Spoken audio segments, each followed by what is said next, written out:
النبي يخطئ. يا رسول الله، جئتك أؤمن بالله من أن أبقي ظالما ساعة من نهار.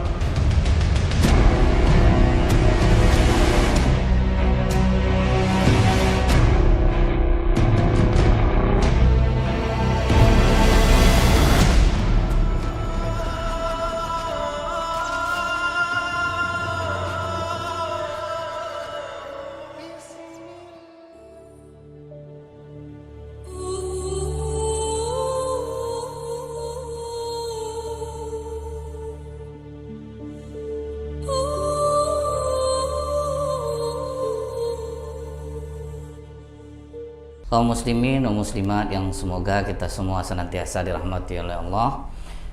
Kembali kita bersyukur kepada Allah dengan mengucapkan alhamdulillahirabbil alamin. Bersolawat kita kepada Rasulullah sallallahu alaihi wasallam dengan ucapan Allahumma sholli ala Muhammad wa ala alihi washabbihi wasallim. Sebagaimana yang kita ketahui sebelumnya, Nabi Musa memohon kepada Allah untuk menjadikan Nabi Harun alaihissalam sebagai wazirnya atau pendampingnya, karena Nabi Musa kalau untuk mendakwahi Firaun sendiri takutnya ngomong Nabi Musa ini tidak jelas dikarenakan lidahnya pernah terbakar di masa kecilnya sewaktu Firaun menguji apakah Nabi Musa ini berakal atau tidak. Jadi di satu dikasih kurma, satu lagi dikasih bara api. Nah, bara api itu yang diambil oleh Nabi Musa alaihissalam sehingga lidahnya terluka. Jadi makanya Nabi Musa minta, bawalah Nabi Harun saudaraku itu, angkatlah sebagai pendampingku. Ini kalau kita lihat di dalam surah Al-Qasas surat ke-34 ayat 28. Di situ kata Nabi Musa, dan saudaraku Harun dia lebih fasih lidahnya daripadaku. Nah, jadi terlihat Nabi Musa memang mengakui bahwa dia kurang jelas kalau bicara. Utuslah dia bersamaku sebagai pembantuku untuk membenarkan perkataanku. Jadi kalau aku nggak jelas ngomongnya ya Allah, jadi nanti Nabi Harun ini yang menjelaskannya. Sesungguhnya aku khawatir mereka akan mendustakanku ya Allah. Maka kata Allah, kami akan membantumu dengan saudaramu, dan kami berikan kepadamu berdua kekuasaan yang besar, maka mereka tidak dapat mencapaimu, mencelakakanmu. Maksudnya berangkatlah kamu berdua dengan membawa mukjizat kami, kamu berdua dan orang yang mengikuti kamulah yang akan menang. Jadi siapa yang akan mengikuti dakwah Nabi Musa dan Nabi Harun ini, mereka akan menang. Mereka tidak akan bisa mencapaimu. Maksudnya mereka tidak akan mampu mencelakakanmu. Nah, itu jaminan dari Allah untuk Nabi Musa alaihissalam. Jadi Nabi Musa mulai berjalan. Mau masuk Mesir itu udah malam hari. Jadi dari perjalanan mendapatkan wahyu sampai ke Mesir malam, kemudian menuju rumah. Sampai dalam rumah itu dikasih tahulah kepada Nabi Harun bahwa engkau akan diangkat menjadi pendampingku oleh Allah.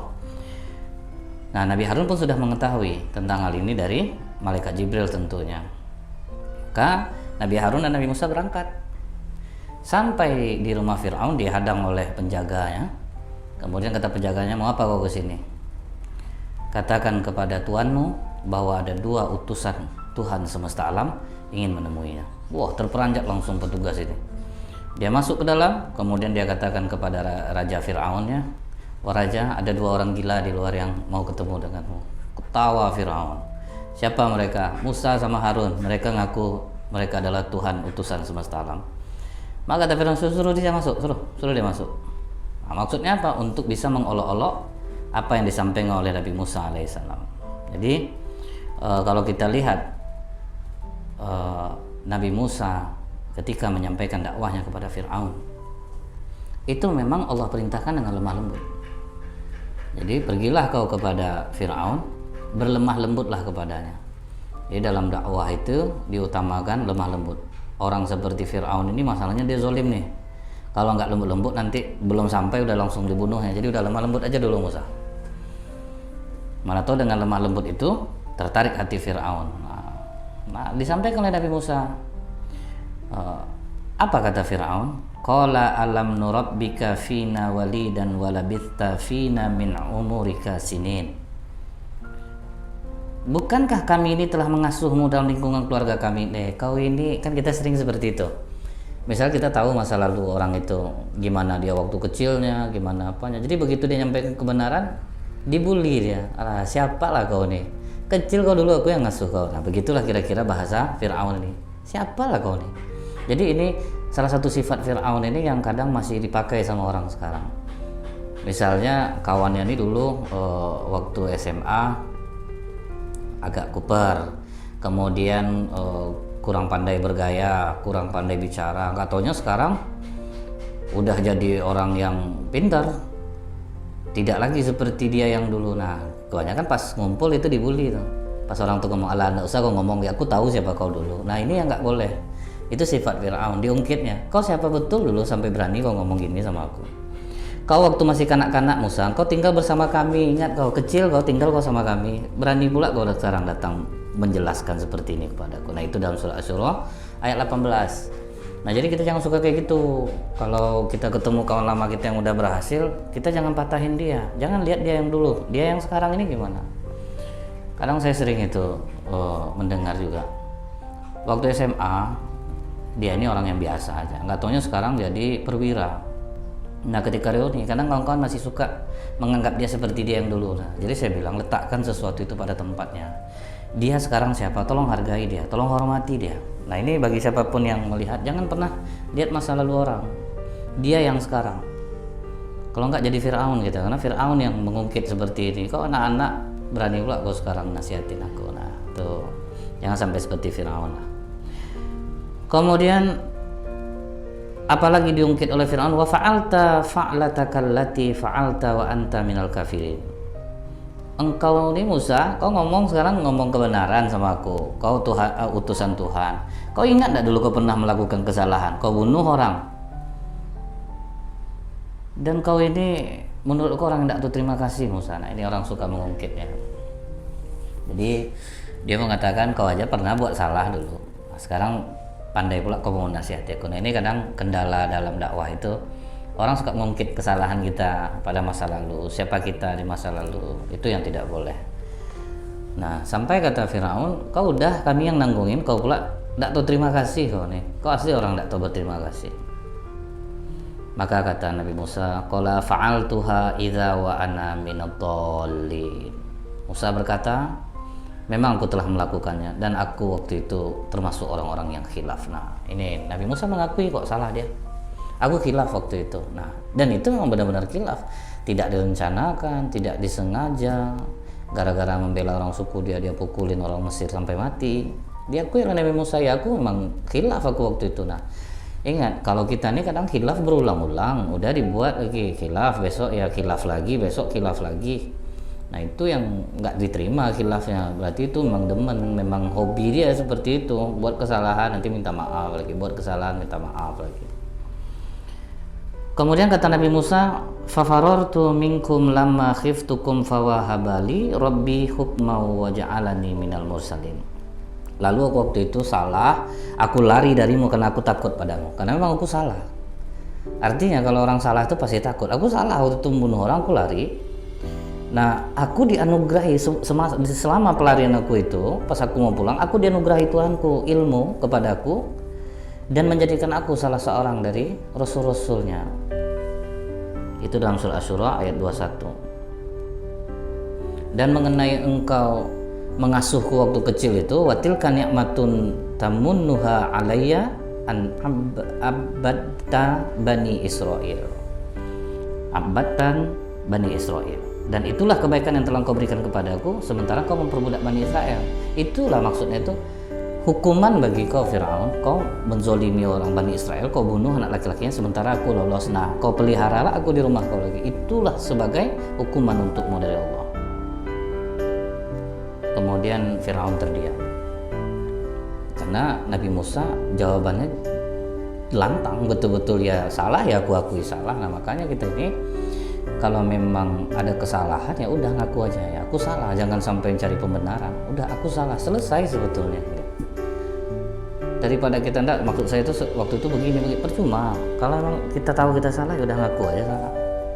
Nah kemudian Fir'aun berkata, qala Fir'aun wa ma rabbul alamin. Siapa Tuhan seluruh semesta alam itu? Ini sekarang aku tanya sama kau, sebetulnya dia cemoohan. Nah sekarang aku tanya sama kau Musa, siapa Tuhan seluruh alam itu? Kemudian kata Nabi Musa, qala rabbus samawati wal ardi wa ma bainahuma in kuntum mukinin.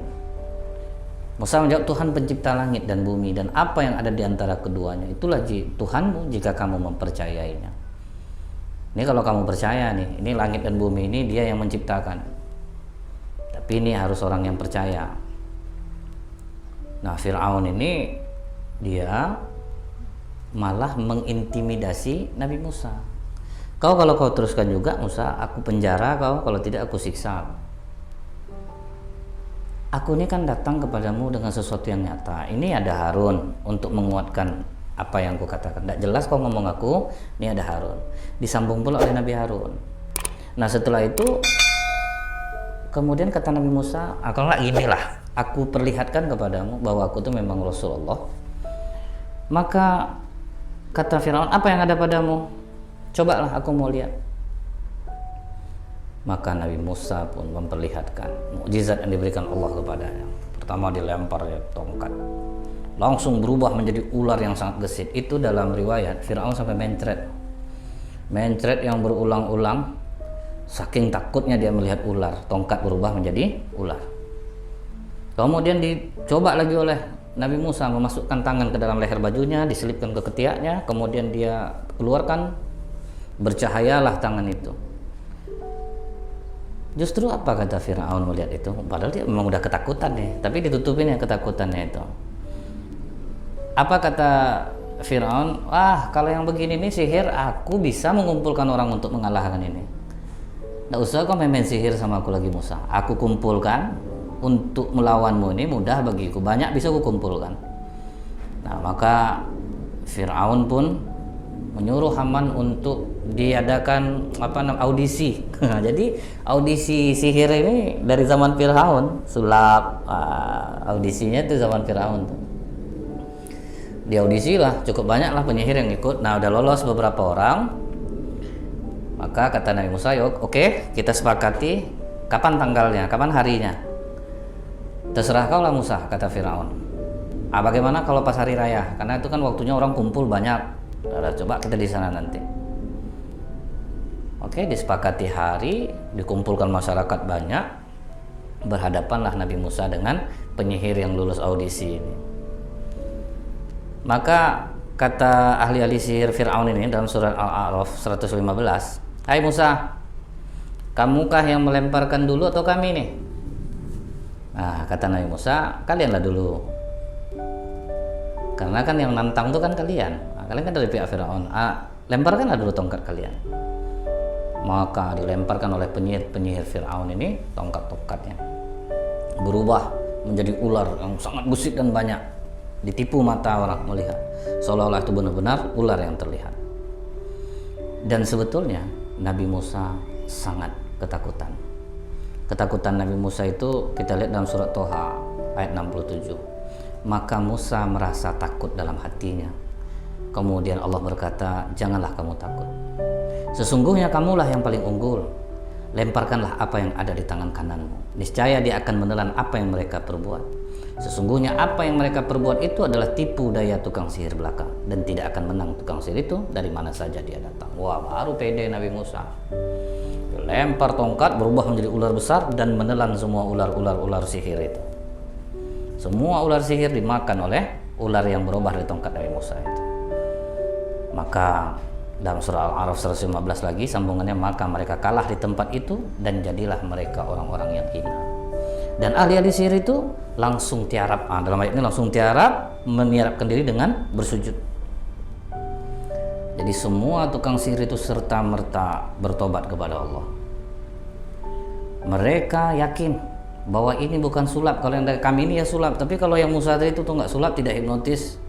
Ini betul-betul kebesaran Allah, Tuhannya Musa. Maka mereka semuanya beriman kepada apa yang dibawa oleh Nabi Musa alaihissalam. Kami beriman kepada Tuhan semesta alam, Tuhannya Musa dan Harun, kata para tukang sihir ini. Kemudian Fir'aun ngamuk. Dalam surat Toha 71 ngamuk Fir'aun. Apakah kamu telah beriman kepada Musa sebelum aku berizin kepada kalian? Kok berani kalian nih? Aku yang bayar kalian. Kalian berani tanpa izin aku beriman kepada si Musa ini? Aku bukan tidak tahu, kata Firaun. Sesungguhnya ia adalah pemimpinmu yang mengajarkan sihir kepada kalian. Itu udah bersekongkol. Musa yang mengajarkan sihir kepada kalian. Bukan tidak tahu aku. Nah, masih juga Firaun karena takut malu orang rame. Difitnahnya Nabi Musa. Kan kau yang ngajari tukang-tukang sihir nih. Makanya kalian bersekongkol kalian nih. Masuklah ancaman Firaun. Aku akan memotong tangan dan kaki kalian secara bersilang, bertimbal balik. Jadi potong tangan, potong kaki, potong tangan kiri, potong kaki, dan aku salib kalian.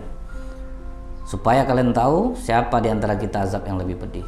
Nah, diancam tukang-tukang sihir untuk dieksekusi karena dituduh bersekongkol kepada Nabi Musa. Malah dianggapnya seperti itu. Nah, inilah orang kalau udah jahat itu, dia halal memfitnah, itu pun halal jadinya.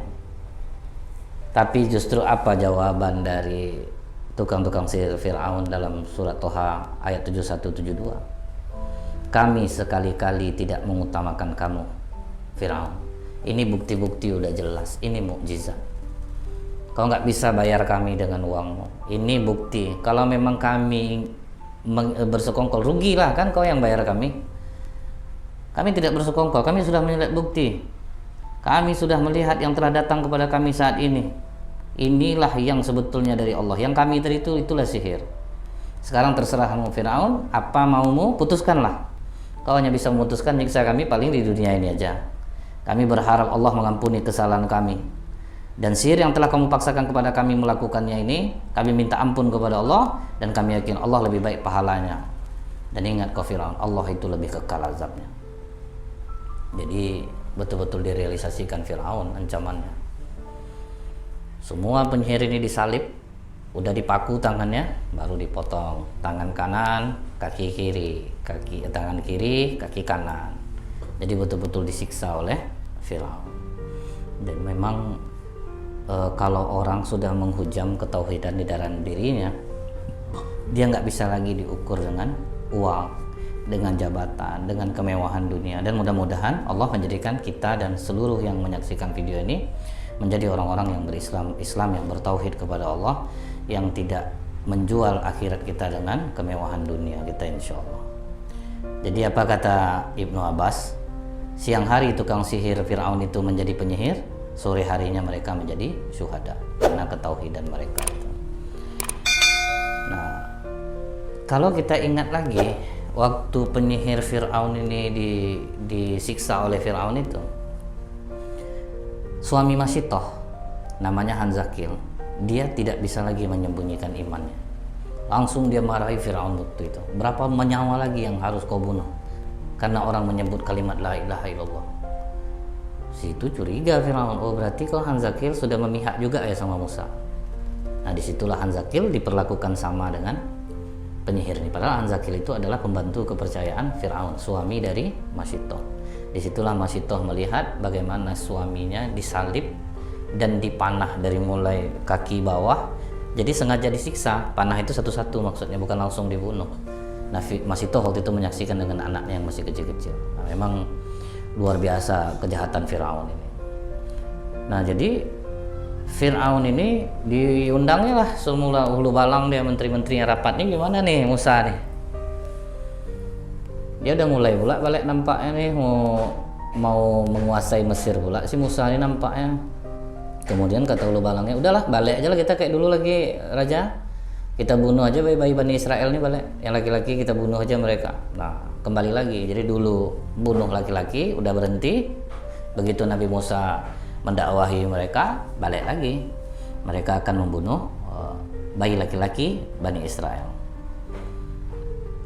Kemudian ini dituangkan Allah di dalam surat Al-A'raf 127-129. Apa keputusan ulu balang Fir'aun ini? Berkatalah pembesar-pembesar Fir'aun, apakah kamu membiarkan Musa dan kaumnya untuk membuat kerusakan di negeri ini dan meninggalkan kamu serta Tuhan-Tuhanmu? Fir'aun menjawab, akan kita bunuh anak laki-laki mereka dan kita biarkan hidup perempuan-perempuan mereka. Nah, nanti kau tergeser sebagai Tuhan nanti raja. Masalahnya kau lah Tuhan-Tuhan kami. Nah, kalau dibiarkan nanti kan susah jadinya nih. Jadi udahlah kita bunuh saja. Kemudian apa kata orang-orang Bani Israel? Wahai Musa, sebelum kau datang kami udah ditindas juga. Sekarang kau datang kami ditindas juga. Bagaimana nih Musa? Kata Nabi Musa, mohonlah pertolongan kepada Allah dan bersabarlah. Sesungguhnya bumi ini kepunyaan Allah. Dipusakakannya kepada siapa yang dikehendakinya dari hamba-hambanya. Jadi maksud orang Bani Israel ini, kau tidak di sini, kami kena juga. Di sini pula kau sekarang, kami kena juga. Jadi kata Nabi Musa, udahlah, mohon pertolongan kepada Allah. Mudah-mudahan Allah membinasakan musuhmu dan menjadikan kamu khalifah di muka bumi ini. Nah, sewaktu rapat itu ada satu orang yang ikut rapat itu yang sebetulnya beriman kepada Nabi Musa. Apa kata dia? Mengatakan kepada Firaun, wahai Tuhan, aku tidak rela kalau misalnya hanya orang mengucapkan Tuhannya Allah itu dibunuh. Ngapain kita bunuh? Biar aja lah mereka itu. Nah, jadi dia seolah-olah memihak kepada Firaun. Udah, biarkan aja mereka. Dan kita dengar-dengar juga nih Raja, apa yang dikatakan Musa ini harus kita pertimbangkan juga. Kan udah lalu azab-azab umat sebelum kita karena kebangkangannya. Mana tahu yang dikatakan Musa itu ada benarnya juga untuk kita renungi Raja. Lagi pula kan Musa ini dia tidak minta upah sama kita. Nah, jadi inilah dia menyembunyikan imannya dan akhirnya dia berkata, wahai kaumku, sesungguhnya aku khawatir kalian ditimpa bencana seperti golongan-golongan yang sudah lewat sebelum kita. Ada kaum Nuh, kaum Ad, kaum Samud. Tapi akhirnya orang ini diketahui oleh Fir'aun dan dia pun dihukum mati. Nah, setelah itu orang-orang Bani Israel berkata kepada Musa, jadi bagaimana cara kita untuk memohon pertolongan kepada Allah ini Musa?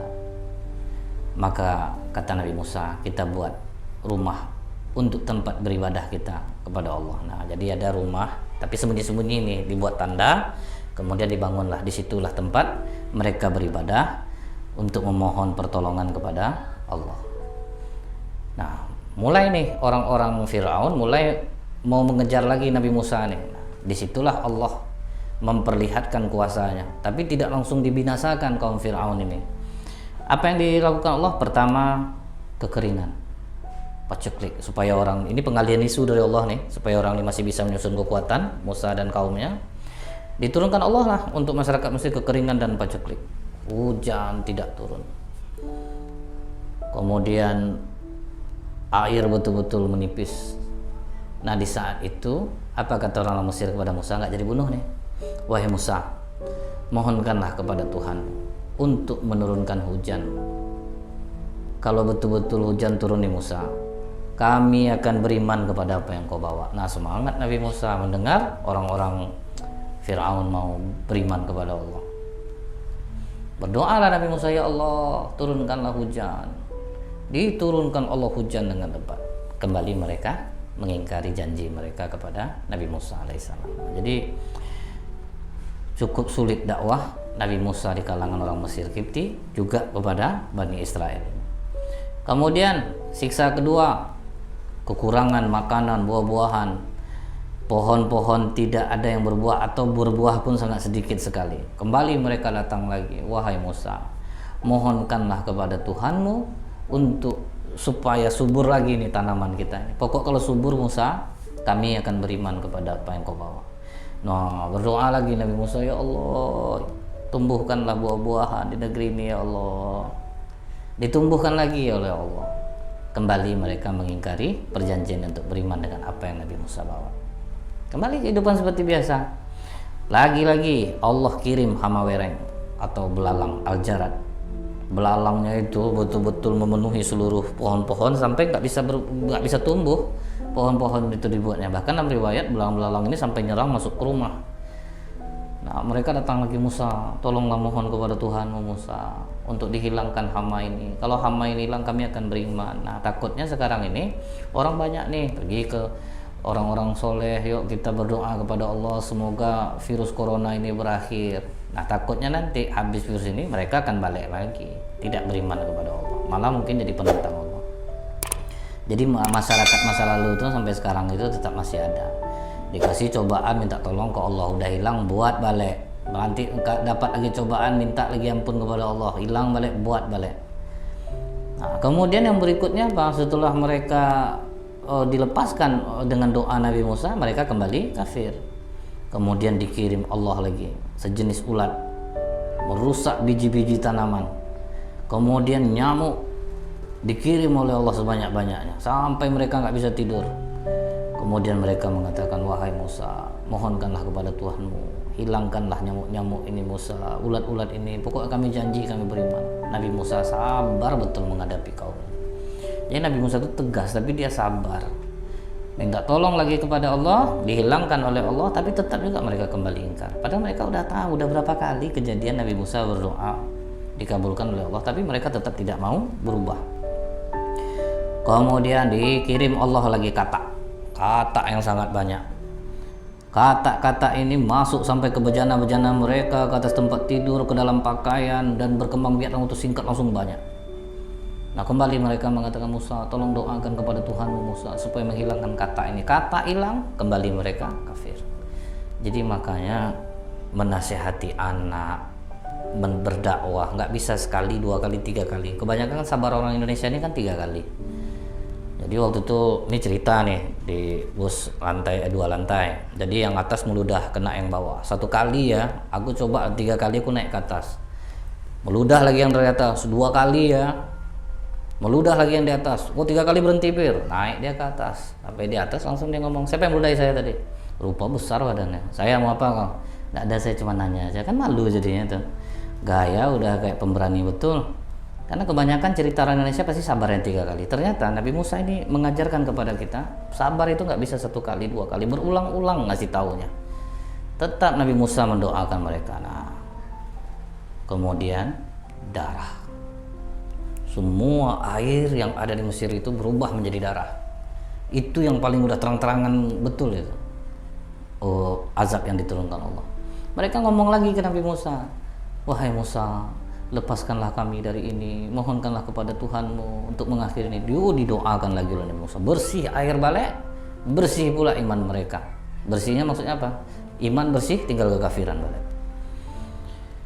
Kemudian Nabi Musa diperintah Allah, naik kau ke atas bukit itu. Dipukul oleh Nabi Musa tongkatnya. Maka begitu tongkat itu dipukul, maka keluarlah kutu yang sebanyak-banyaknya menyerang Mesir, Kipti ini. Nah, jadi mereka minta lagi kepada Nabi Musa untuk dihilangkan. Nabi Musa kembali percaya dengan mereka dan mendoakannya. Tapi setelah itu mereka kafir kembali. Nah, jadi memang luar biasa nih mukjizat Nabi Musa ini. Dalam surah Al-A'raf 130 sampai 133 udah dikatakan oleh Allah, taufan, belalang, kutu, katak, darah, tapi tetap juga tidak membuat orang beriman kepada Allah. Jadi maka kita jangan mudah tersurut hati ini, udah nasihati orang berkali-kali nggak bisa, ya udahlah, nggak bisa. Memang harus berkali-kali, berulang-ulang. Dia nggak bisa sekali aja kita mendakwahi orang itu, memang mesti berkali-kali. Nah, Bani Israel mereka betul-betul taat waktu itu kepada Allah. Mereka membangun rumah untuk tempat ibadah itu. Jadi ada yang mengatakan kalau kita ambil dalam surat Yunus 87 itu disuruh Allah beberapa buah rumah gitu. Jadi dibuat beberapa buah rumah untuk tempat beribadah tapi sembunyi-sembunyi. Minta tolonglah kepada Allah. Salat. Jadi artinya apa? Wasta'inu bisobri wassalah itu memang betul. Jadi kalau kita minta pertolongan kepada Allah itu dengan sabar, dengan salat. Kita salat jangan terburu-buru. Jangan ngejar jumlah rakaat. Makanya kata Rasulullah, wahai Bilal, istirahatkanlah kami dengan sholat. Rasulullah kalau ada masalah, sholat 2 rakaat. Cuman bukan sholat yang terburu-buru. Santai, karena sholat tempat istirahat. Berarti kita ingin kalau istirahat itu berlama-lama. Jangan sampai terburu-buru. Nah, setelah itu, mulailah Fir'aun ini ingin menangkap seluruh Bani Israel. Itu rencana mau dibunuh massal itu. Nah, Nabi Musa sudah dapat bocoran dari Allah. Kemudian apa kata Nabi Musa? Ya Allah, sesungguhnya engkau telah memberi kepada Fir'aun dan pemuka-pemuka kaumnya perhiasan harta kekayaan dalam kehidupan dunia ini. Ya Tuhan kami, akibatnya mereka menyesatkan manusia dari jalan engkau. Nah, ini yang bahayanya nih. Orang kalau udah banyak duitnya bisa nyesatin orang baik dibayar pakai duit, ribut di sana. Diadu domba, ini kau mau duit sekian nih, kau antar narkoba ini 50 juta. Jadi memang orang kaya yang salah itu bisa menyesatkan orang baik pun bisa disesatkannya. Maka kata Nabi Musa, ya Allah binasakan harta benda mereka, kunci matilah hati mereka, jangan lagi udah diampuni mereka itu, karena mereka tidak akan juga beriman. Maka kata Allah, sesungguhnya telah diperkenankan doa kamu berdua Musa, sebab itu tetaplah kamu berdua pada jalan yang lurus, dan jangan sekali-kali kamu mengikuti jalan orang-orang yang tidak mengetahui. Nah, dibawalah Bani Israel ini pergi malam hari, itu dalam surat Asy-Syura ayat 52. Pergilah di malam hari dengan membawa hamba-hambaku Bani Israel, karena sesungguhnya kalian akan disusul. Nah, jadi dari kasih tahu Allah, kalian akan disusul. Nah, kalau dalam kitab Qisasul Anbiya ini jumlahnya 600, yang ngejar itu sampai jutaan, 1.600.000-an. Fir'aun sampai bangsawan-bangsawan ikut andil gitu. Itulah jahatnya mereka. Sampai sedikit perempuan yang tinggal di Mesir itu lagi, karena kaum bangsawannya semua udah keluar. Bani Israel lari semuanya, jumlahnya 600 orang. Nah, waktu pelarian ini kita lihat kepemimpinan Nabi Musa itu. Nabi Musa itu di belakang, Nabi Harun di depan. Jadi dia yang di belakang, jadi bukan di depannya dia, karena kalau Fir'aun buru kan dia duluan yang tahu. Nah, itulah pemimpin yang baik. Jadi ketika dikejar, dia berada di belakang. Nah, kaumnya dia suruh maju terus. Waktu itu Bani Israel ini masih baik, masih nurut dia, karena dia posisinya tertindas. Makanya kadang kita ini ada macam-macam Bani Israel, kadang sifat kita ini kalau ditindas tuh baik lakunya, tapi ketika dia sudah lepas dari penindasan, dia kejamnya bisa minta ampun. Jadi kita nggak heran kadang-kadang ada orang dulunya baik, begitu duit jadi jahat, itu ya, biasa. Kalau pas sedang tertindas ya ramah-ramah. Tapi begitu dia keluar dari penindasan itu, dia akan kembali menjadi orang yang jahat. Karena ini nanti bersambung lagi nih, masih panjang nih. Ini kisah yang paling panjang dalam Al-Quran nih, kalau kisah Nabi Musa alaihissalam ini. Mudah-mudahan nggak bosan aja, nyambung terus. Nah, udah kelihatan Fir'aun dan bala tentaranya itu udah nampak menyusul. Nah, ini udah putus asa nih Bani Israel nih. Bagaimana nih Musa? Ini kita pasti suruh mati lah kita nih lagi nih. Aduh, bagaimana pertolongan Allah? Mulai panik semuanya. Nah, kepanikan ini masih sampai sekarang masih tuh. Orang Bani Israel itu pemanik, cemas gitu. Nah, karena apa? Mereka sudah kaya raya, takut kehilangan kekayaan, cinta dunia yang terlalu berlebihan. Jadi pencemasnya sampai sekarang masih. Maka Allah katakan di dalam Al-Quran surat Asy-Syura, apa kata Allah? Surah 63, pukullah lautan itu dengan tongkatmu, maka terbelahlah lautan itu, dan tiap-tiap belahan adalah seperti gunung yang besar. Jadi begitu dipukul langsung naik. Nah, ini terbukti secara ilmiah. Kita bisa melihat di bekas belahan itu, nampak di bawahnya masih ada bangkai-bangkai kereta Fir'aun, dan kelihatan jalan itu di bawah itu yang pernah terbelah itu. Secara ilmiah ini terbukti. Nah, terbuka baru turun. Wah, senang hati Bani Israel. Pertamanya takut tuh. Kemudian kata Allah dalam surat At-Taha 77, kamu tak usah khawatir akan tersusul. Kamu tak usah khawatir akan tersusul, dan tidak usah takut akan tenggelam. Jalan aja. Nah, jalan. Nah, rencananya pas sampai di seberang, Nabi Musa mau nokok lagi, mau mukul lagi supaya bertaut lagi. Kata Jibril, tunggu Musa, jangan dulu, biarkan. Karena udah nampak Fir'aun tuh udah takut mau turun. Nah, malaikat Jibril menyamar menjadi penunggang kuda, kemudian dia yang memanasi, ayo raja turun. Itu yang membuat Fir'aun berani. Dia tidak tahu ini malaikat Jibril. Turun, begitu sampai di tengah, maka dipertautkan oleh malaikat Jibril laut itu, tenggelamlah Fir'aun. Nah, di waktu Fir'aun tenggelam itulah Fir'aun sempat mengatakan, saya percaya bahwa tidak ada Tuhan melainkan Tuhan yang dipercaya oleh Bani Israel. Saya termasuk orang-orang yang berserah diri, baru ngaku, baru pengen kembali kepada Allah. Itu dalam surat Yunus 90. La ilaha illa ana, tidak ada Tuhan selain Engkau ya Allah. La ilaha illa anta, tidak ada Tuhan selain Engkau ya Allah. Aku yakin dengan Tuhannya Bani Israel. Baru ngaku sama dengan Tuhannya Musa alaihissalam, aku yakin. Nah, di saat itulah malaikat Jibril menyempal mulut Fir'aun dengan tanah, karena khawatir Allah ini maha pengampun, takutnya nanti Allah ngampuni Fir'aun. Nah, bayangin malaikat aja udah tanggung bencinya sama Fir'aun ini, padahal malaikat tidak punya nafsu, benci betul dengan Fir'aun ini. Disempal mulutnya oleh malaikat Jibril dengan tanah. tenggelamlah Fir'aun dan bala tentaranya. Sehingga yang tersisa di Mesir itu hanya laki-laki biasa, tidak ada laki-laki bangsawan. Nah, mau tidak mau perempuan bangsawan menikah dengan laki-laki biasa. Hingganya mahar perempuan itu sampai sekarang di Mesir mahar perempuannya sangat mahal. Karena apa? Mereka itu bangsawan.